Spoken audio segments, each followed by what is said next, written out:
Sindicalismo, arte, cultura, actualidad, tecnología, pedagogía, educación. Las expresiones de vida con que se construye Colombia tienen un punto semanal de encuentro. Buenos días, bienvenidos a Encuentro, el programa institucional de FECODE. Hoy es 17 de diciembre y a continuación les vamos a presentar toda la información que en materia educativa, política y sindical se ha desarrollado en el transcurso de la semana. Aquí un avance. El Colegio Agustín Nieto Caballero en Bogotá busca a través de la intervención multidisciplinar mejorar el comportamiento y el déficit de atención de sus estudiantes. Avanza en el Senado de la República el proyecto de ley para revivir el pago de las horas extras para cerca de 450.000 trabajadores en el país. Hoy nos encontramos desde las instalaciones del Jardín Botánico aquí en la capital de la República, un lugar obligado para visitar por los turistas y por supuesto para los capitalinos en esta época de vacaciones. Un recomendado para no perderse la exposición de bonsáis que va hasta el 21 de diciembre. Mi nombre es Omaira Morales, aquí inicia Encuentro.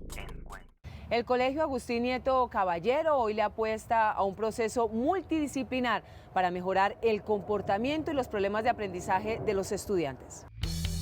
Estudiantes de estratos 0, 1 y 2, vecinos del Bronx, mayor concentración de habitantes de calle y microtráfico en Bogotá, hijos de familias disfuncionales con problemas de comportamiento y déficit de atención, dos fenómenos que desde la escuela pública deben ser tratados de manera interdisciplinar. Creamos como una red en los colegios y universidades, como lo quiere hacer este colegio, me parece maravilloso y lo puede hacer, donde las universidades que tienen TEO, terapia ocupacional, fonoaudiología, psicología, neuropsicología algunas igual también, tengan un equipo que apoye a las instituciones, que esas prácticas se hagan en las instituciones por un equipo interdisciplinar. Los docentes reconocen que esta intervención es excluyente desde la Secretaría de Educación porque los colegios públicos no tienen filtro, aquí todos tienen una oportunidad. Pero para reducir la deserción y mejorar las cargas de los docentes, el Colegio Agustín Nieto Caballero busca estrategias para acercar a los profesionales de la salud y así acompañar los procesos en las aulas. Mejoraría en gran parte el tipo de problemática que se vive en la zona. De pronto se acercaría más a las familias para que haya un apoyo también pues en compañía, sí, porque pues muchos padres de familia trabajan como que van y dejan los estudiantes allá en las instituciones y se olvidan de pronto de esos procesos.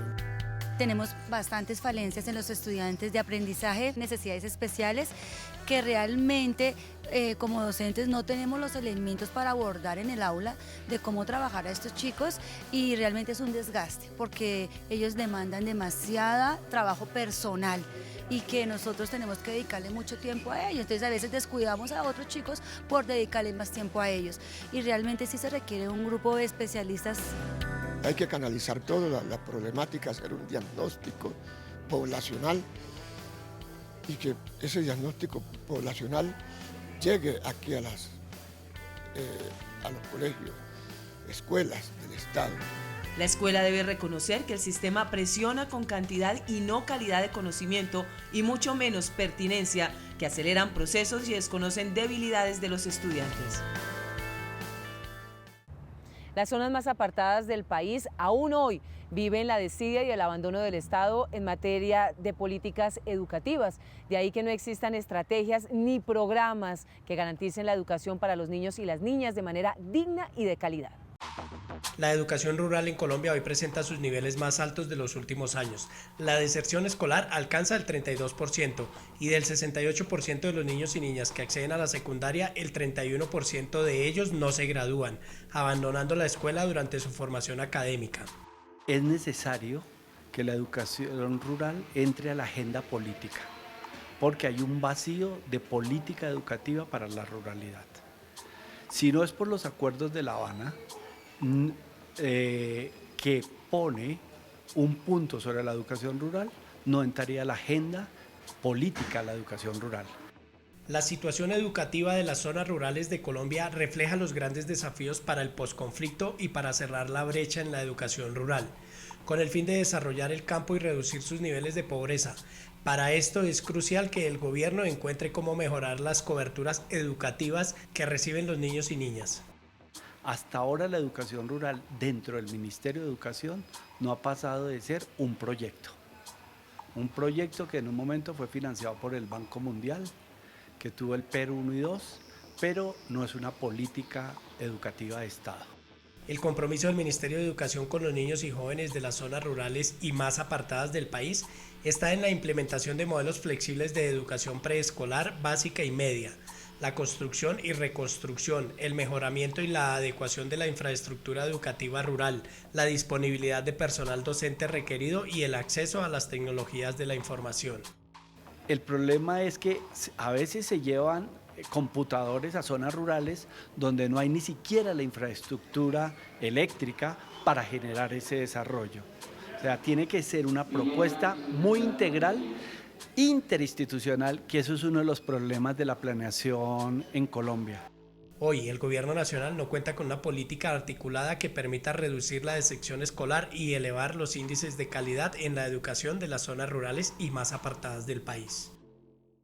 Inversión e innovación tecnológica en la educación pública es uno de los proyectos del gobierno nacional que no corresponde a la realidad y mucho menos a los contextos, al ejercicio diario de los educadores en el aula.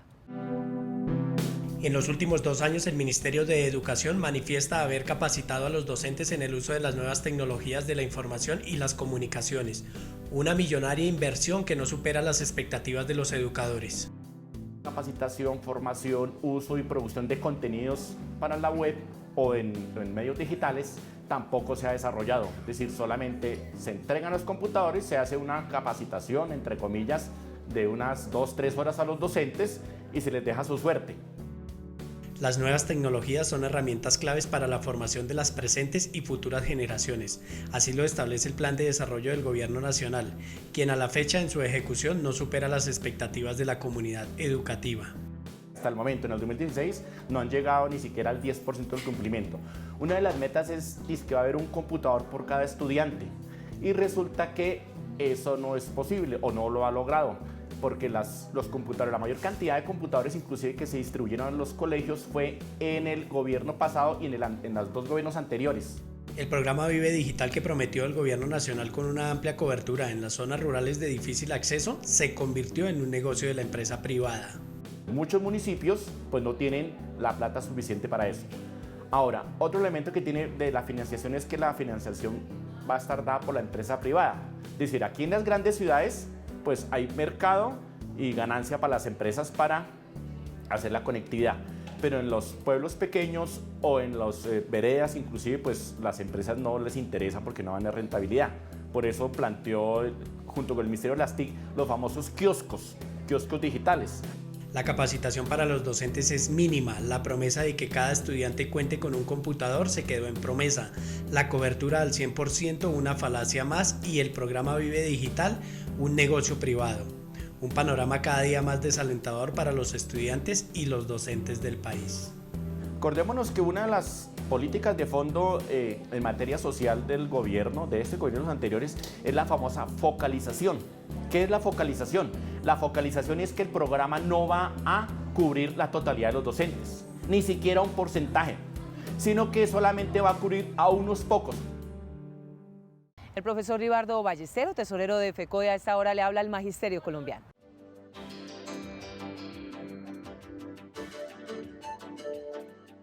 Un saludo navideño a todos y todas. Creemos que la Federación tiene varios retos para el año entrante. Avanzar finalmente la consecución del Estatuto Único Docente para mejorar las condiciones laborales a todo el Magisterio Nacional sin distinciones. Lograr que se cumplan los acuerdos que quedaron pendientes de resolver este año con el Gobierno Nacional. Que se cumpla el cronograma establecido para la evaluación diagnóstica formativa, tanto para la nueva cohorte como para quienes realizarán los cursos de formación. Pero también que se cancele de manera pronta el retroactivo para los compañeros que se reubicaron o ascendieron este año. Que se paguen las deudas pendientes en diferentes conceptos con los educadores en los entes territoriales. Definir los nuevos contratos de salud asegurando la calidad y la oportunidad en el servicio. El pago oportuno de las prestaciones a través del FOMAC. Consideramos que es importante que participemos con proyectos en la implementación de los acuerdos entre el gobierno y la FARC para garantizar una paz con justicia social. La unidad y la firmeza del magisterio en FECODE serán la fórmula para asegurar que estos retos se conviertan en realidad. Por último, creemos que las crisis son oportunidades. Por ello, esperamos que la izquierda colombiana debe dejar mezquindades y llegar a acuerdos a través de un frente amplio que permita ser opción real de poder en este país. Muy buenos días. A puertas de terminar este 2016, el Sindicato de Educadores de Córdoba hace un balance del trabajo arduo que desarrolló la Dirección Central de ADEMACOR, reivindicando los derechos de los educadores y, por supuesto, la educación pública. Un desempeño bastante regular registró la educación pública en lo corrido del 2016 en el departamento de Córdoba. Sin duda, la falta de docentes de áreas básicas fue el mayor lunar presentado en estas instituciones educativas. Hay un abandono total de la educación pública por parte del gobierno nacional y los entes territoriales certificados. Nosotros, de nuestra parte, planteamos toda esta problemática, hicimos muchos esfuerzos a través de movilizaciones, acciones, tanto a nivel regional como a nivel nacional. Pero no solo la falta de personal docente fue el problema, la poca o casi nula inversión en infraestructura, la no capacitación de los docentes y la poca dotación de las instituciones educativas dejó muy mal parada a la educación pública en el departamento de Córdoba.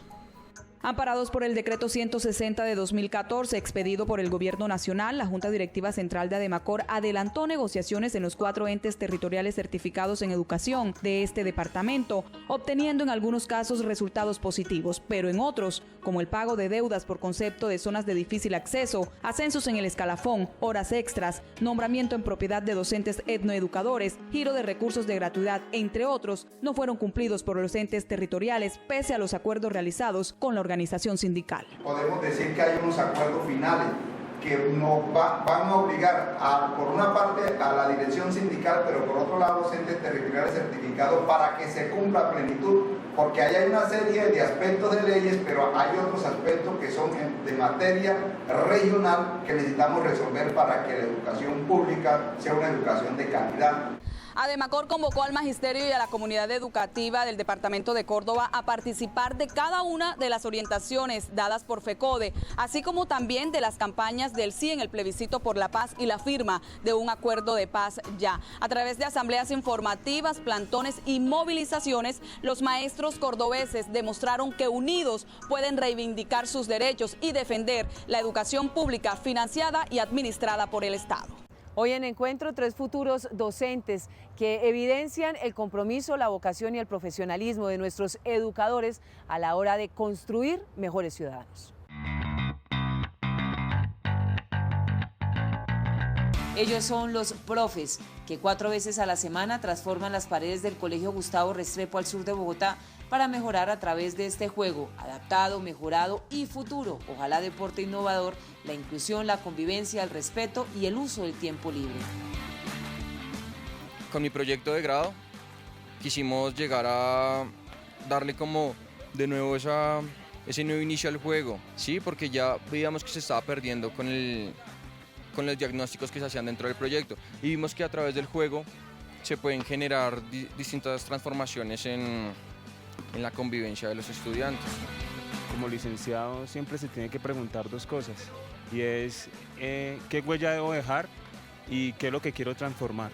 Entonces nosotros como licenciados les vinimos a aportar esa parte a ellos, de que el profesor no lo vieran como ese superhéroe que es, sino nosotros a través de nuestro juego, de nuestro quehacer como licenciados, formar a esos niños como superhéroes. Aquí juegan todos sin excepción, quienes en otras áreas son relegados, aquí sus discapacidades físicas, además de potencializarse, se convierten en ejemplos y líderes a emular. A mí me ayuda con la motricidad, con con lo que puedo llevar y lo que no puedo llevar, porque en ese juego yo me he caído muchas veces. También lo que me ha ayudado y les ha ayudado a todos es a divertirse y ser mejores personas. Ha sido un deporte de impacto porque ha integrado a los estudiantes, les ha bajado un poco sus niveles de violencia, ha integrado a los diferentes géneros, las diferentes inclusiones, ha incluido a toda la comunidad. Hoy, además de comprometerse con su profesión, la de docentes en formación, le apuestan a la creación de un deporte en el país. Como les decíamos a Urbano y a su grupo, crean en eso. Créanlo, de verdad, si se creó el baloncesto, el fútbol, el voleibol, ¿quién quita por ahí en el año 2800? Habían unos chicos y se crearon este deporte. Y de verdad que tenemos que creerlo porque a veces como colombianos hacemos cosas tan interesantes, pero no nos la creemos. Son futuros licenciados en recreación y turismo de la pedagógica. Saben, reconocen y por vocación de lleno trabajan con estos jóvenes para transformar imaginarios y establecer que es la escuela, de la mano de los maestros, cómo se transforma el país. El profesor Francisco Torres, secretario de Asuntos Internacionales de FECODE, a esta hora le habla al Magisterio Colombiano.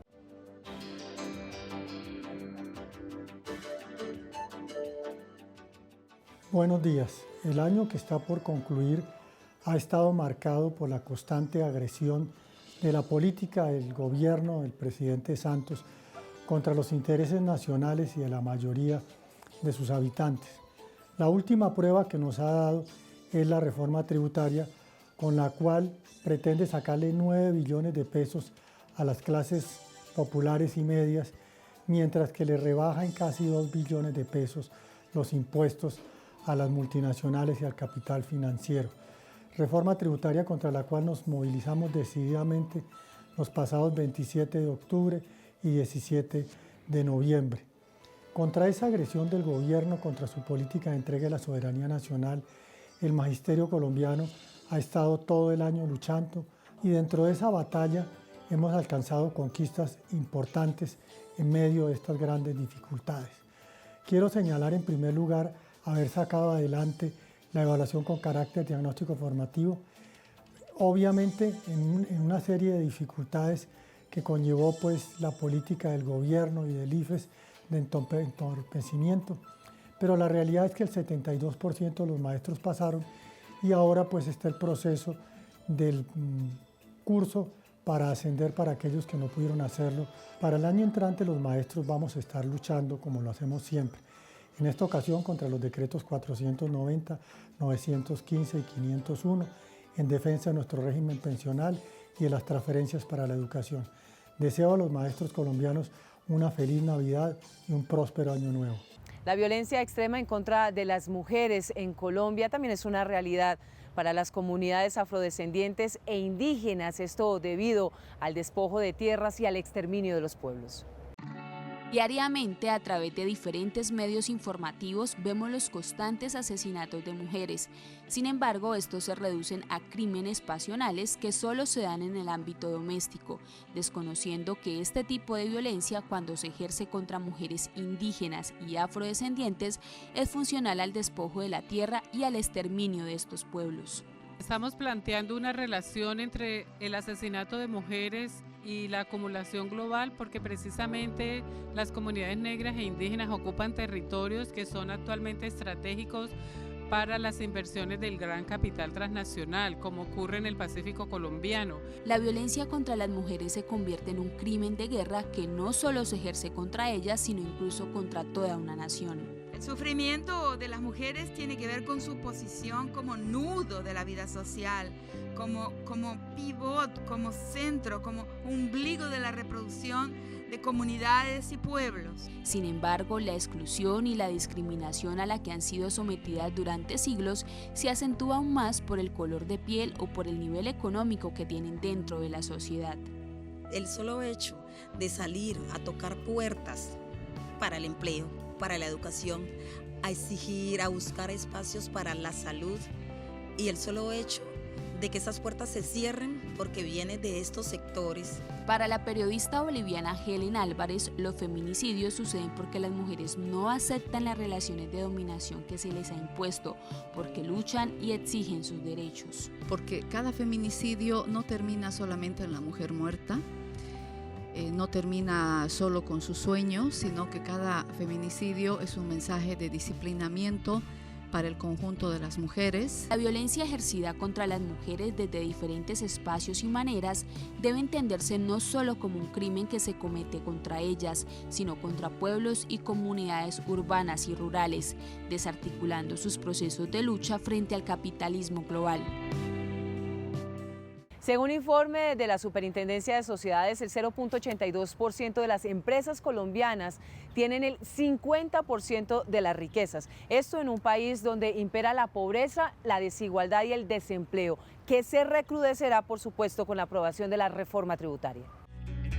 El caso del Cerrejón, una multinacional que explota carbón en La Guajira y que tuvo utilidades por más de 782.000 millones de pesos en el año 2014 y que sin embargo en su declaración de renta no pagó ni un solo peso. Es uno de los muchos ejemplos de los beneficios tributarios que el gobierno hace a grandes empresas.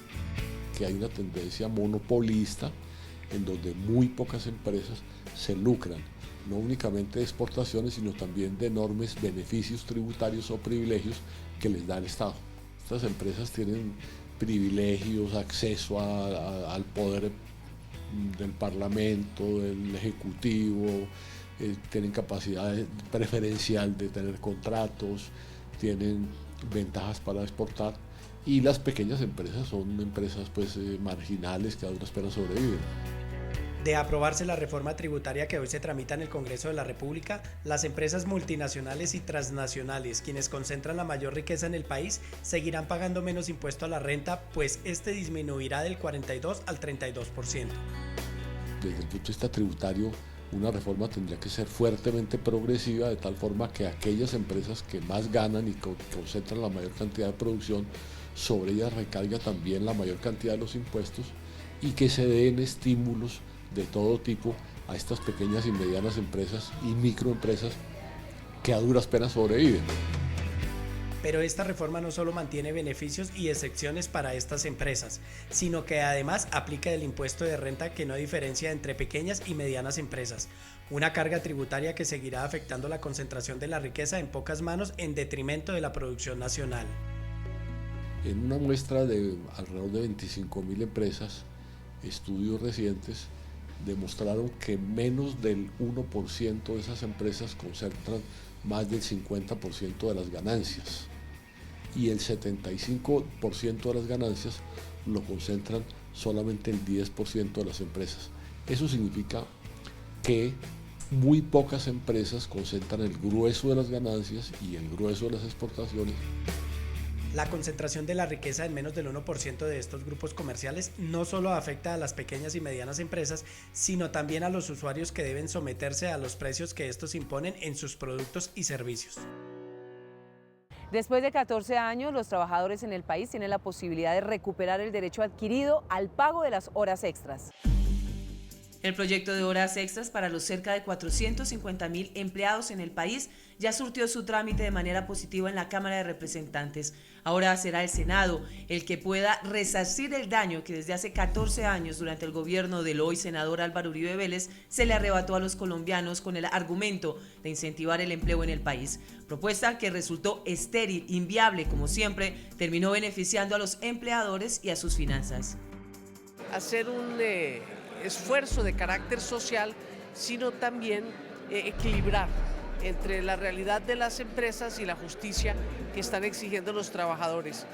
Este proyecto se ha hundido varias veces por el incumplimiento del gobierno y del Congreso a un compromiso de revertir la decisión que se tomó en el año 2002 de ampliar el horario diurno y reducir el nocturno.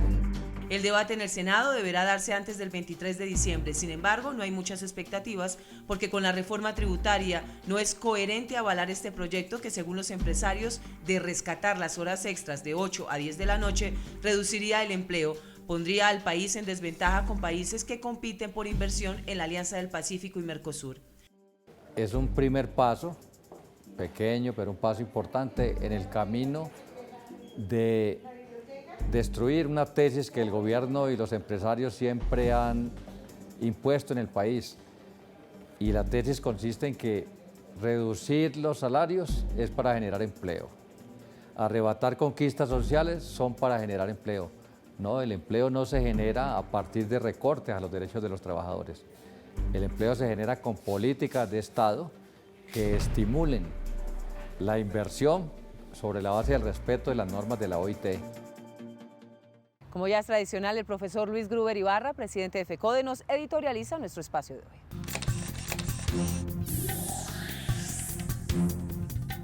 Un saludo fraterno a todos los trabajadores de la educación y en particular al magisterio colombiano.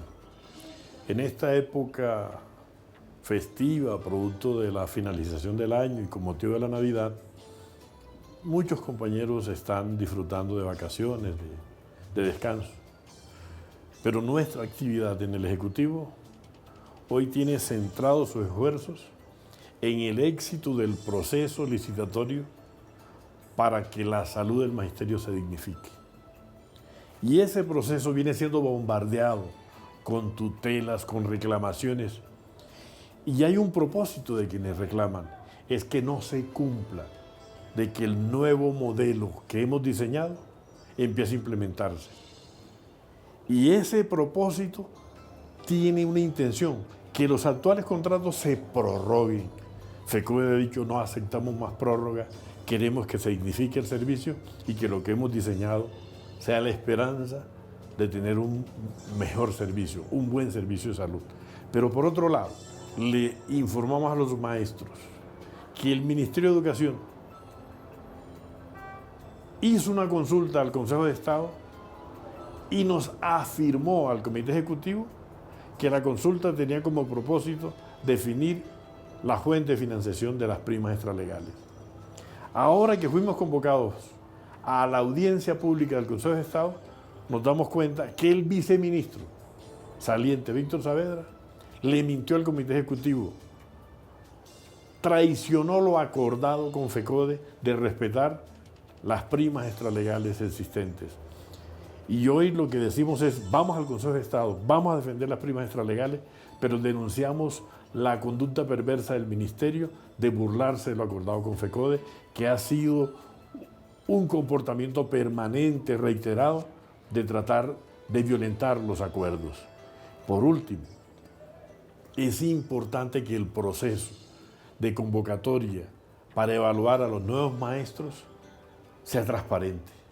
Lo que FECODE invita a que la Comisión Nacional del Servicio Civil, que el Ministerio de Educación y los organismos de control hagan las investigaciones pertinentes y según los resultados de las investigaciones se actúe en consonancia con los resultados. Y ahí sí esperamos que la Comisión Nacional del Servicio Civil no se queden las afirmaciones de que va a averiguar.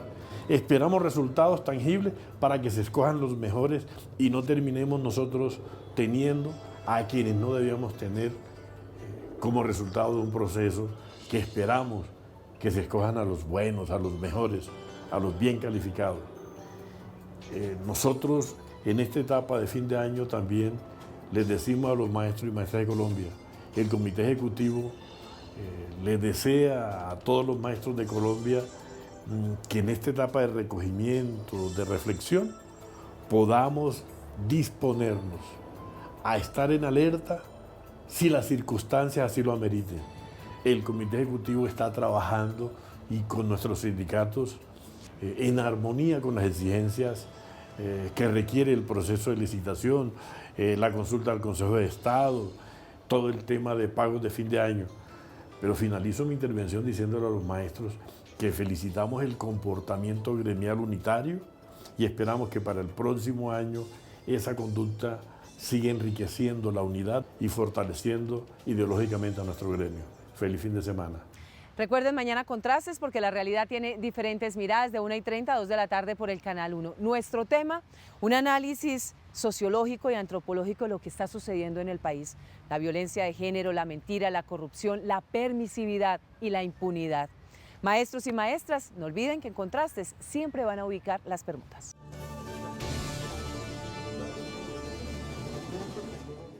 Ustedes y nosotros tenemos una cita habitual todos los sábados de 7 a 7 y 30 de la mañana por el Canal 1 en Encuentro, el programa institucional de FECODE. La invitación para que visiten nuestra página web www.fecode.edu.co, que estén pendientes de las redes sociales. Gracias por su compañía, nos reencontramos en 8 días.